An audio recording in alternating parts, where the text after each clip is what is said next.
श्री कृष्ण अपने सिर पर मोर पंख क्यों धारण करते हैं? प्रेम, करुणा, त्याग और ब्रह्म रहस्य की 10,000 शब्दों की महाकथा।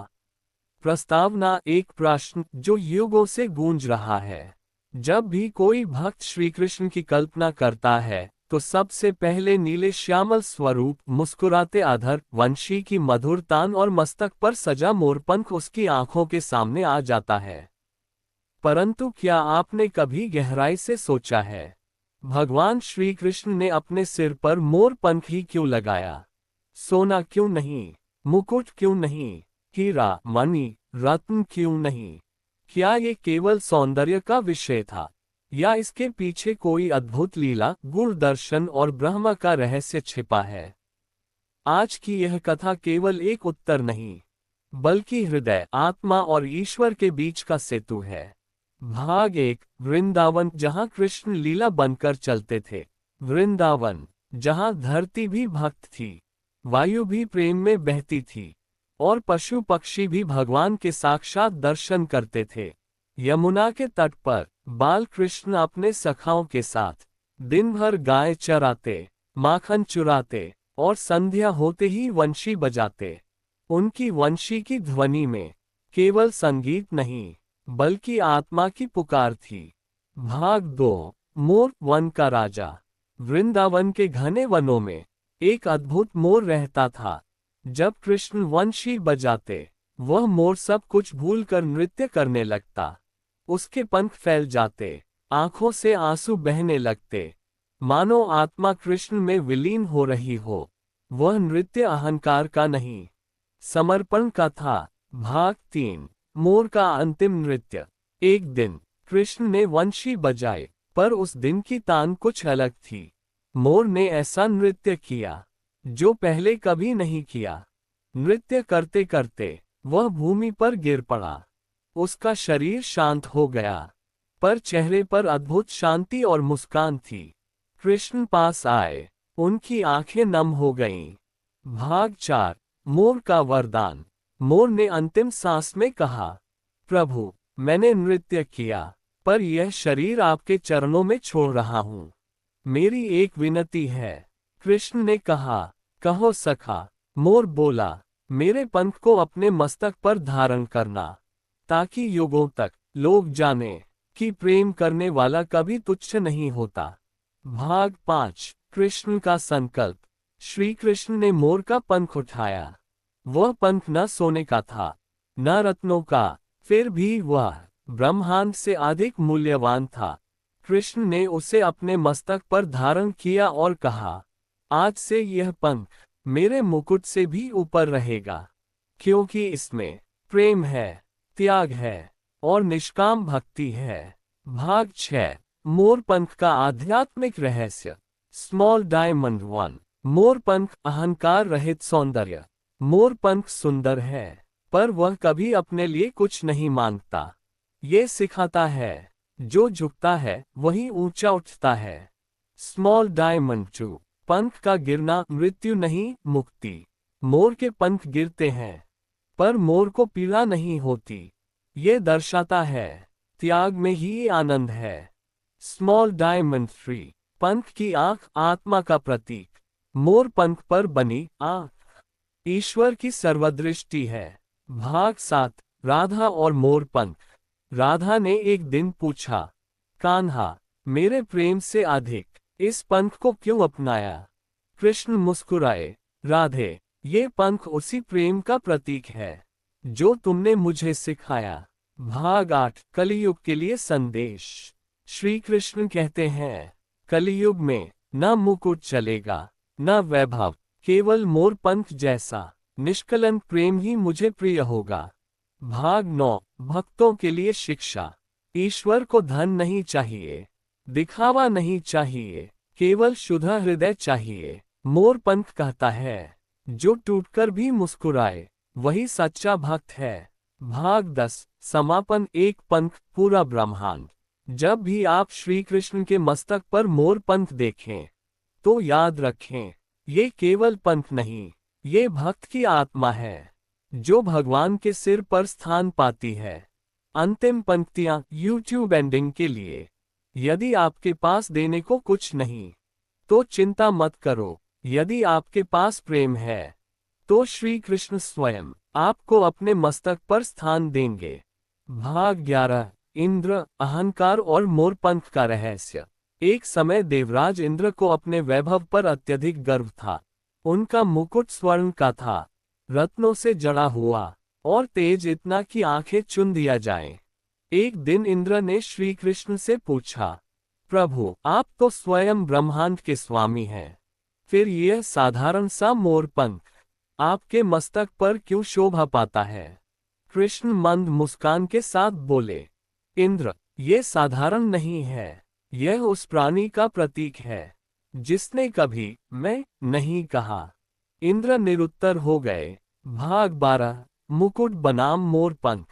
मुकुट का अर्थ है अधिकार, सत्ता, अहंकार, जबकि मोरपंख का अर्थ है समर्पण, सौंदर्य, नम्रता। श्री कृष्ण ने संसार को दिखाया, जो झुकता है वही मेरे सिर पर स्थान पाता है। भाग 13। गोपियों की दृष्टि से मोरपंख। जब कृष्ण वंशी बजाते और मोरपंख सिर पर हिलता, गोपियां कहा करती थीं, कान्हा का मोरपंख जैसे हमारे मन की हर भावना पढ़ लेता है। क्योंकि मोरपंख की आंख गोपियों के प्रेम का दर्पण थी। भाग 14। मोरपंख और बंसी, आत्मा और परमात्मा। बंसी इक्वल्स आत्मा, मोरपंख इक्वल्स अहंकार का त्याग। जब तक सिर खाली न हो, ईश्वर वहां नहीं बैठता। कृष्ण ने कहा, मैं वहां वास करता हूँ जहां अहंकार गिर चुका हो। भाग 15। द्वापर से कलियुग तक मोरपंख। द्वापर में मोरपंख कृष्ण के मस्तक पर था। कलियुग में मोरपंख भक्त के हृदय में होना चाहिए। यदि मन में ईर्ष्या है, क्रॉस मार्क, घमंड है, क्रॉस मार्क, स्वार्थ है, क्रॉस मार्क, तो वहां कृष्ण नहीं आते। भाग 16। सच्चा भक्त कौन?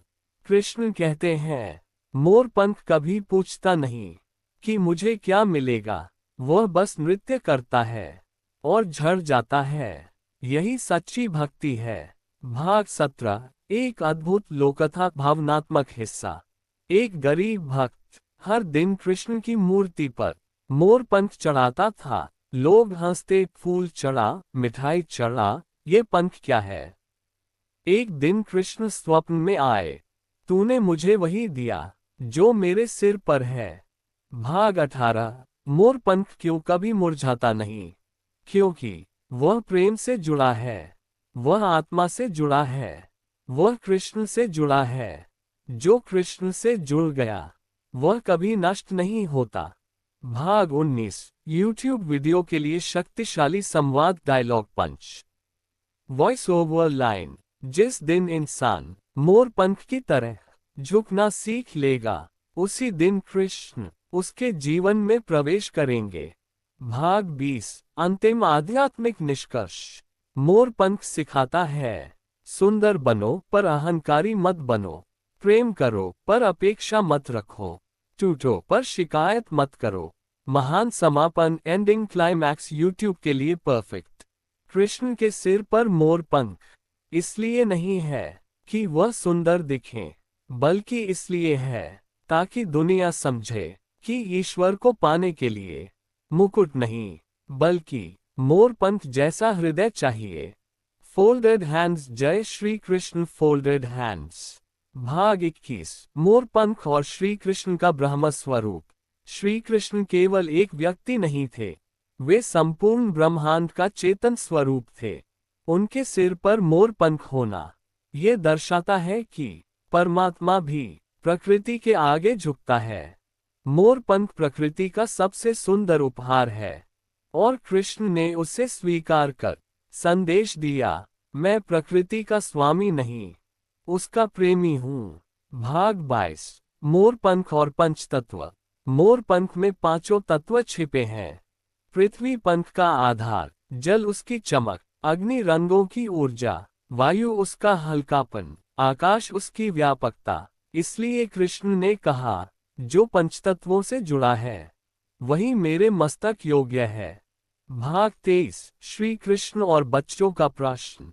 एक बार बालक ने कृष्ण से पूछा, कान्हा, आप राजा हो, फिर भी मोर पंख क्यों पहनते हो? कृष्ण ने बालक को गोद में उठाया और बोले, क्योंकि बेटा, राजा वही होता है जो सबसे सरल हो। भाग 24। मोर पंख और श्रीमद् भागवत का संकेत। भागवत कहती है, कृष्ण का सौंदर्य बाहरी नहीं, आंतरिक है। मोर पंख बाहरी रूप से सुंदर है, पर भीतर से खोखला। ये सिखाता है, अपने भीतर अहंकार मत भरो। भाग 25। रुक्मिणी, सत्यभामा और मोरपंख। रुक्मिणी ने पूछा, प्रभु, क्या मेरा प्रेम कम है? कृष्ण बोले, नहीं, पर मोरपंख मुझे याद दिलाता है कि प्रेम अधिकार नहीं, समर्पण है। भाग 26। युद्ध भूमि और मोरपंख। महाभारत के युद्ध में भी कृष्ण ने मोरपंख नहीं छोड़ा। जब अर्जुन ने पूछा, इस रण में भी ये पंख? कृष्ण बोले, युद्ध में भी प्रेम और करुणा सिर पर होनी चाहिए। भाग 27। मोरपंख और गीता का रहस्य। गीता का सार, निष्काम कर्म, और मोरपंख भी बिना मांगे स्वयं झड़ जाना। कृष्ण ने कहा, जो मोरपंख समझ गया उसने गीता समझ ली। भाग 28। कलियुग का सबसे बड़ा भ्रम। आज इंसान पूछता है, भगवान कहाँ है?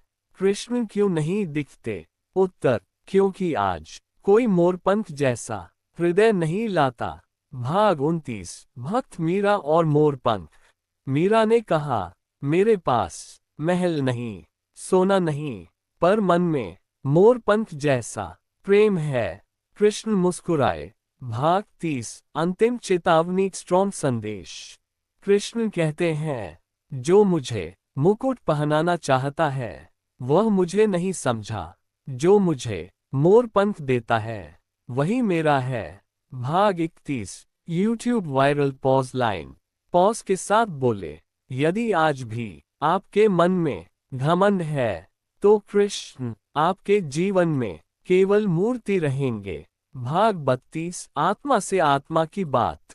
मोरपंख और आत्मा दोनों हल्के, मौन, सुंदर, त्यागी, इसलिए कृष्ण ने आत्मा को अपने सिर पर रखा। भाग 33। अंतिम महासमापन, क्लाइमैक्स। जिस दिन इंसान मोरपंख की तरह टूटकर भी मुस्कुराना सीख जाएगा, उसी दिन श्री कृष्ण स्वयं उसके जीवन का सारथी बन जाएंगे। भाग 34। मोरपंख और समय का रहस्य। समय सब कुछ नष्ट कर देता है, राज्य, शरीर, नाम और वैभव, लेकिन मोरपंख समय को भी चुनौती देता है। सैकड़ों वर्षों बाद भी मोरपंख वैसा ही दिखता है। श्री कृष्ण ने इसे इसलिए चुना क्योंकि जो प्रेम पर टिका हो उसे समय भी नहीं मिटा सकता। भाग 35। मोरपंख और कृष्ण की मुस्कान। कभी ध्यान से देखना, कृष्ण की मुस्कान और मोरपंख की आकृति एक जैसी लगती है। दोनों में रहस्य है, शरारत है, करुणा है। कृष्ण कहते हैं, जो भीतर से हंसना जानता है वही मेरे निकट है। भाग 36। एक साधु की कथा, भावुक लोककथा। एक बार एक साधु सालों तक तप करता रहा। उसने सोचा, मैं तप से कृष्ण को पा लूंगा, पर कृष्ण नहीं आए। एक दिन वह वृंदावन पहुंचा, जहां एक बालक मोरपंख से खेल रहा था। साधु बोला, ये पंख क्यों? बालक मुस्कुराया, क्योंकि इसे कुछ बनने की इच्छा नहीं। उसी क्षण साधु समझ गया, कृष्ण तप से नहीं, त्याग से मिलते हैं। भाग 37। मोरपंख और मौन की भाषा। मोरपंख बोलता नहीं, फिर भी सब कह देता है। कृष्ण भी ऐसे ही है, जो मुझे शब्दों में ढूंढता है वह मुझे खो देता है। भाग 38। श्री कृष्ण का आंतरिक श्रृंगार। कृष्ण का श्रृंगार, मोरपंख त्याग, वंशी आत्मा की पुकार, पीताम्बर ज्ञान का प्रकाश। तीनों मिलकर कहते हैं, ईश्वर बाहरी नहीं, भीतरी सज्जा से प्रसन्न होते हैं। भाग 39। कलियुग का भक्त और मोरपंख। आज का भक्त पूछता है, कितना दान दूं, कितना व्रत करूं, कृष्ण उत्तर देते हैं, बस इतना कर लो कि अपने अहंकार को मेरे चरणों में मोर पंख की तरह रख दो। भाग 40 मृत्यु, मोर पंख और कृष्ण। जब आत्मा शरीर छोड़ती है तो वह भी मोर पंख जैसी हो जाती है, हल्की, मुक्त, आकाश की ओर जाती हुई। कृष्ण कहते हैं, जिसने जीवन में मोर पंख बनना सीख लिया उसकी मृत्यु उत्सव बन जाती है। भाग 41 यशोदा मैया और मोर पंख। एक दिन यशोदा मैया ने कृष्ण के बाल संवारते हुए कहा, कान्हा, ये पंख गिर जाएगा। कृष्ण बोले, मैया, जो गिरने से डरता है वह कभी सिर तक नहीं पहुंचता। भाग 42 मोर पंख और प्रेम का नियम। प्रेम का नियम, जो जितना झुकेगा वह उतना ऊंचा उठेगा। इसलिए राधा झुकी अमर हुई, सुदामा झुके वैकुंठ पाए, मोर झुका कृष्ण के सिर पर पहुंचा। भाग 43 यूट्यूब के लिए अत्यंत शक्तिशाली लाइन कुक जोर साइलेंस। धीमी आवाज में सोचिए, यदि एक पंख भगवान के सिर पर स्थान पा सकता है तो आपका हृदय क्यों नहीं। यहाँ 5 सेकंड का मौन रखें। भाग 44 अंतिम आध्यात्मिक रहस्य। कृष्ण ने कभी नहीं कहा मुझे मंदिर चाहिए। उन्होंने कहा, मुझे मोरपंख जैसा सरल मन चाहिए। भाग 45 महासमापन अल्ट्रा इमोशनल एंडिंग। जब भी आप कृष्ण को देखें, उनके सिर के मुकुट को नहीं, मोरपंख को देखना, क्योंकि वही बताता है कि ईश्वर किसके साथ रहते हैं। शक्ति के साथ नहीं, बल्कि विनम्रता के साथ। Folded hands. जय श्री कृष्ण। Folded hands.